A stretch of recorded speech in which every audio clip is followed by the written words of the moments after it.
The mayor of a besieged Ukrainian suburb has described Russian artillery fire as being so relentless that residents have been unable to gather up the dead, leaving dogs to pull apart the bodies. Anatol Fedoruk, the mayor of Bucha, in Kyiv, said military fire in the region has been heavy and constant well into the second week of the Russian invasion.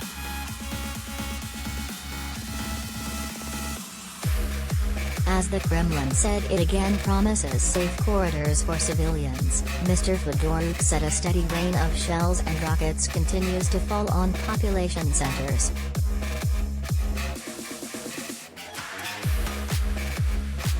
We can't even gather up the bodies because the shelling from heavy weapons doesn't stop day or night, Mr. Fedoruk said. Dogs are pulling apart the bodies on the city streets. It's a nightmare.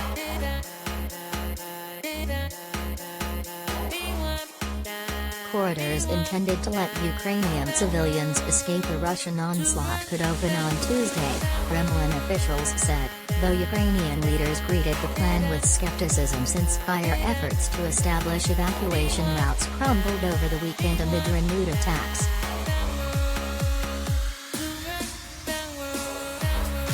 In one of the most desperate cities, the encircled southern port of Mariupol, an estimated 200,000 people, nearly half the population of 430,000, were hoping to flee, and Red Cross officials waited to hear when a corridor would be established.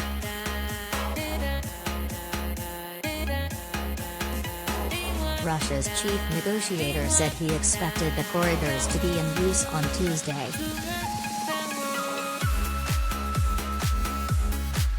The Russian UN ambassador forecast a potential ceasefire for the morning and appeared to suggest that humanitarian paths leading away from Kyiv and other cities could give people choice in where they want to go, a change from previous proposals that offered only destinations in Russia or Belarus.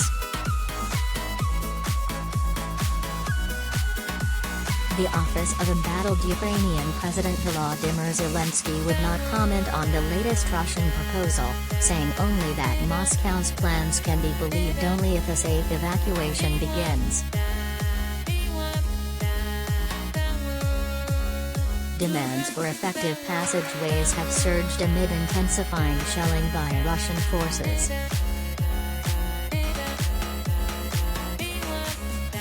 The steady bombardments, including in some of Ukraine's most populated regions, have yielded a humanitarian crisis of diminishing food, water and medical supplies.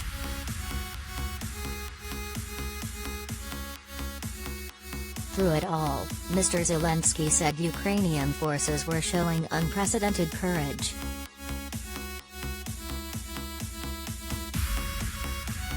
The problem is that for one soldier of Ukraine, we have 10 Russian soldiers, and for one Ukrainian tank, we have 50 Russian tanks, Mr. Zelensky told ABC News in an interview that aired on Monday night.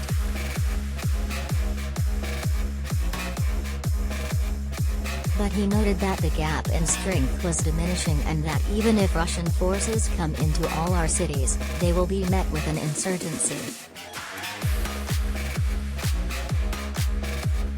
A top U.S. official said multiple countries were discussing whether to provide the warplanes that Mr. Zelensky has been pleading for.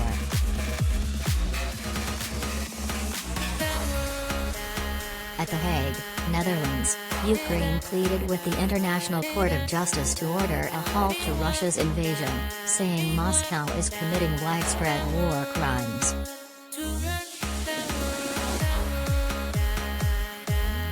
Russia is resorting to tactics reminiscent of medieval siege warfare, encircling cities, cutting off escape routes and pounding the civilian population with heavy ordnance, said Jonathan Gimblet, a member of Ukraine's legal team.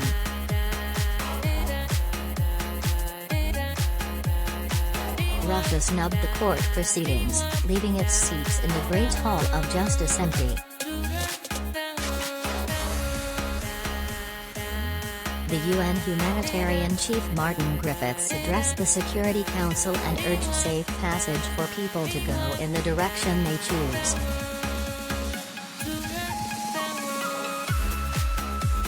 The battle for Mariupol is crucial because its capture could allow Moscow to establish a land corridor to Crimea, which Russia seized from Ukraine in 2014. The fighting has sent energy prices surging worldwide and stocks plummeting, and threatens the food supply and livelihoods of people around the globe who rely on crops farmed in the fertile Black Sea region.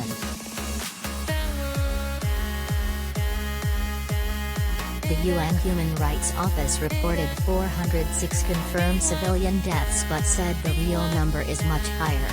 The invasion has also sent 1.7 million people fleeing Ukraine.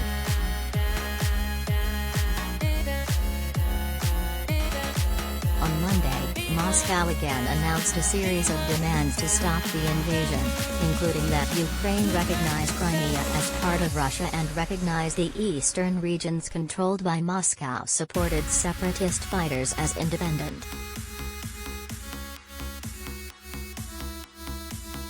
It also insisted that Ukraine change its constitution to guarantee it will not join international bodies like NATO and the EU. Ukraine has already rejected those demands.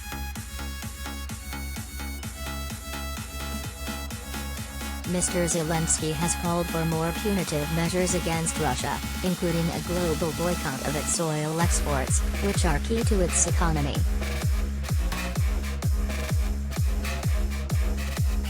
If Russia doesn't want to abide by civilized rules, then they shouldn't receive goods and services from civilization, he said in a video address.